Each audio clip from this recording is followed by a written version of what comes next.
dia, paz. Hoje é 24 de maio de 2020, domingo.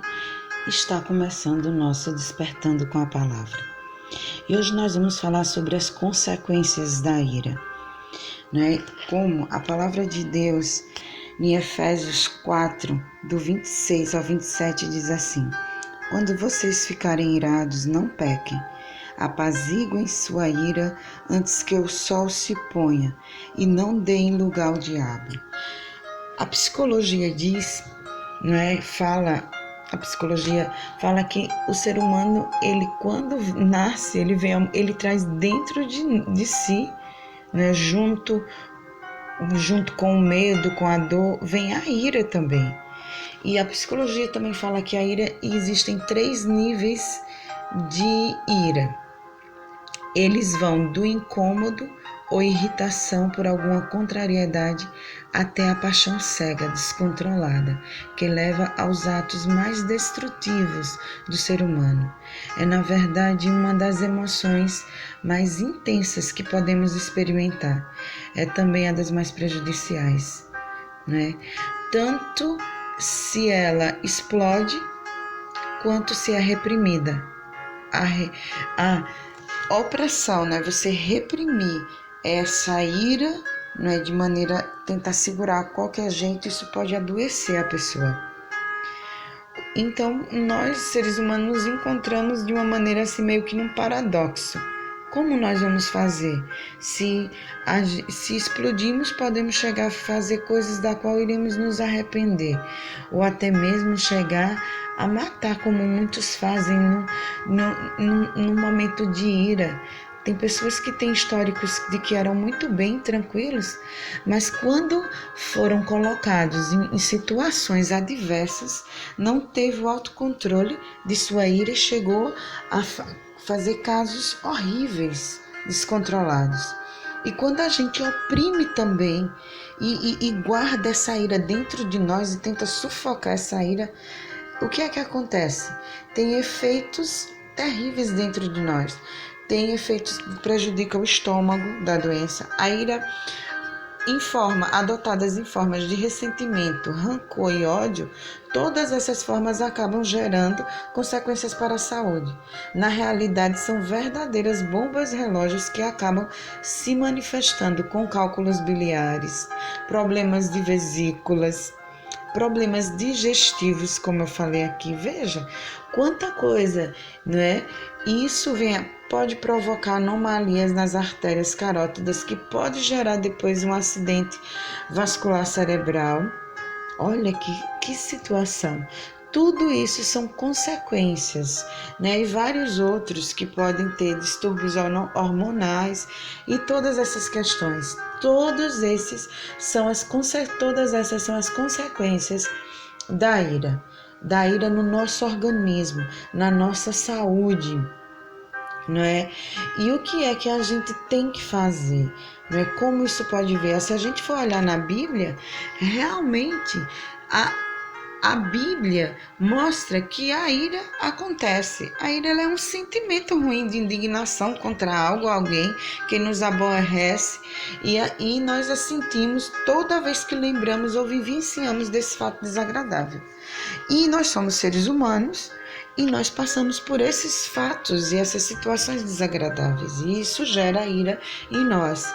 Mas a grande diferença é como nós vamos lidar com essa ira, como nós vamos canalizar. Uma das questões muito boa é a gente canalizar de uma maneira para competir e empreender. Essa ira eu posso empreender ela de que maneira? Não é porque você sufocar, oprimir, também você jogar tudo para dentro de si, você vai fazer o quê? Você vai adoecer. Então precisa saber ter um equilíbrio, independente de termos razão ou não. É importante lembrar que a gente deve se irar, a gente pode se irar, mas a gente não pode pecar. E que não se demore passar a nossa ira, para que a gente não dê lugar ao diabo. entristeçamos o Espírito do Senhor e afasta o Espírito Santo de nós. Então, na verdade, a gente precisa saber lidar com a ira, porque se nós não soubermos, a gente vai estar dando o quê? A gente vai estar dando lugar ao diabo. Precisamos orar sem cessar. E com a ira não dá para orar a Deus corretamente. Então a gente precisa se livrar antes que o sol se ponha, né? Antes que venha sobre nós. Caim, ele se irou. E o que foi que ele fez? Ele acabou matando seu irmão. Moisés se irou contra o povo de Israel, justamente porque pecou contra o Senhor. Saul se irou com Jonatas e Davi, tentando matar Davi por várias vezes. Herodes se irou contra os reis magos. Começou o quê? A matar todos os meninos que nasciam. Palavra de Deus, bem-aventurados os mansos, porque herdarão a terra. Nós cristãos precisamos aprender a ser mansos, como Jesus nos ensina, humildes de coração. Se quisermos herdar o reino do Senhor, né? A conquistarmos a nossa Canaã celestial. A gente precisa, vamos orar ao Senhor e pedir a Ele que nos dê os frutos do Espírito, fruto da mansidão, para que a gente não deixe que a ira nos domine, que a gente não se ire, a gente se ira dentro de casa. E esse momento, da qual muitas pessoas estão trancadas dentro de casa, o que é que faz? A gente já viu notícias de que aumentou o número de violências domésticas contra a mulher, aumentou o número de abuso e violência contra crianças, porque o mal, a ira se instalando e as pessoas não sabem ter uma válvula de escape, não sabem se livrar e começa a cometer atos, não é, de violência, atos de descontrole, da qual vão se arrepender. Que em nome de Jesus a gente busque a se controlar, a se libertar, a se livrar da ira. A ira, assim como o fogo, pode gerar duas coisas. Pode gerar vida ou destruição. A ira justificada nos leva a nos indignarmos com coisas absurdas. A gente pode se irar e, através dessa ira, como eu falei, canalizar para que a gente possa empreender de outra maneira. Mas mesmo que você esteja irado de uma maneira justa, que tenha uma justificativa para a sua ira, se você não agir da maneira correta, não buscar pensar, refletir antes de falar ou de qualquer atitude, você vai cometer o pecado do mesmo jeito, porque você vai agir sem pensar. E isso pode levar você a cometer um erro. Então, não precisa de uma ira que venha a ser justificada, né? Ela pode, mais uma ira da qual você tem a sabedoria de como lidar. Tipo, eu fico irada com injustiça, com violência contra a criança, contra a mulher. Isso me deixa muito irritada, com raiva. Mas eu preciso me controlar para não prejudicar a minha saúde, a minha mente e para eu não falar coisas que sem sentido, que não vai levar a nada, que não vai apaziguar, só vai trazer transtorno e sofrimento.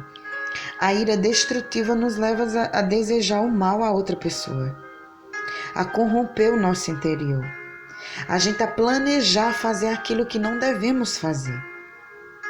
É verdade, não devemos permanecer irados, mas resolver as questões rapidamente para evitar as raízes da amargura em nossos corações, nos levando a sentimentos e atitudes das quais precisaremos nos arrepender futuramente.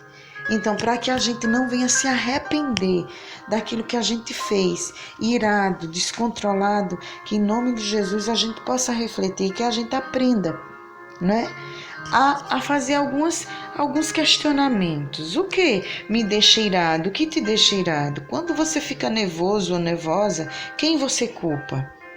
Verdadeiramente a culpa vem dessa pessoa? Ou você não está sabendo lidar com alguns sentimentos e você está canalizando sua frustração em forma de ira para outra pessoa?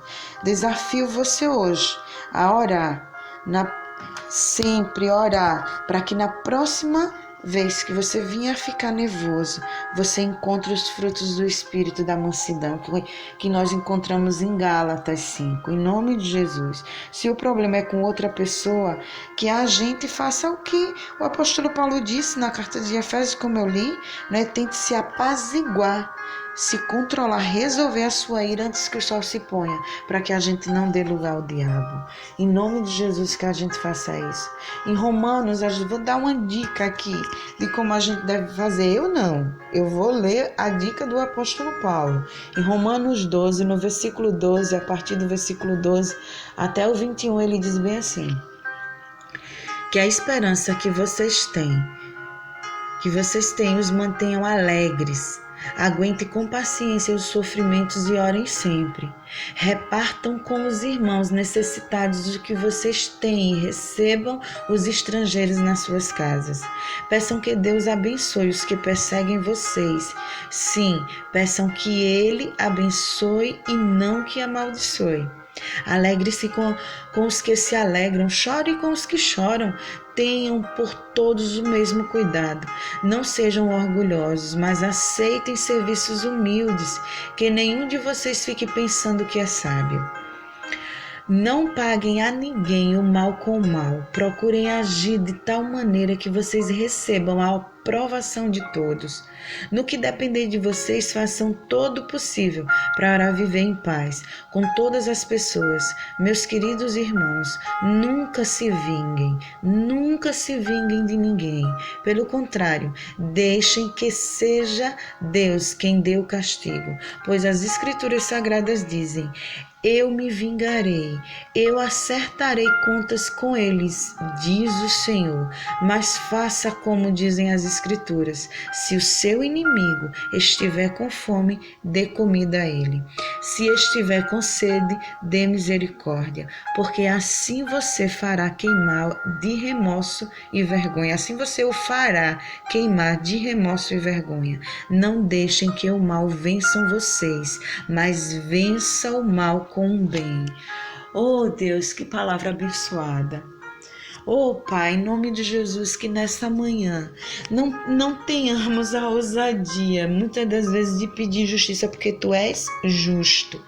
Tu és o dono da justiça, e que não peçamos vingança, mas que peçamos misericórdia do Senhor, porque ela vem em via dupla, porque também a justiça vem em via dupla. E quando vier a tua justiça, se nós não nos mantermos fiéis e retos, Pai, ela nos alcançará. E sabe-se de que maneira? Porque também nós possamos ter parte nas injustiças da qual nós reclamamos, da qual nós nos iramos. Então, Deus, em nome de Jesus, vem com a tua graça, que possamos cumprir aqui o que o apóstolo Paulo fala em tuas cartas, que possamos, Pai, sempre pagar o mal com o bem, porque a justiça vem do Senhor, Deus. Em nome de Jesus, nos capacita, Pai, a vivermos trabalhando e sabemos lidar com essa ira. Que o sol não se ponha sobre nossa ira, antes que possamos apaziguá-la. É o que nós te pedimos nessa manhã. Em nome do Pai, do Filho e do Espírito Santo. Fique na paz do Senhor. Tenha um bom dia em nome de Jesus.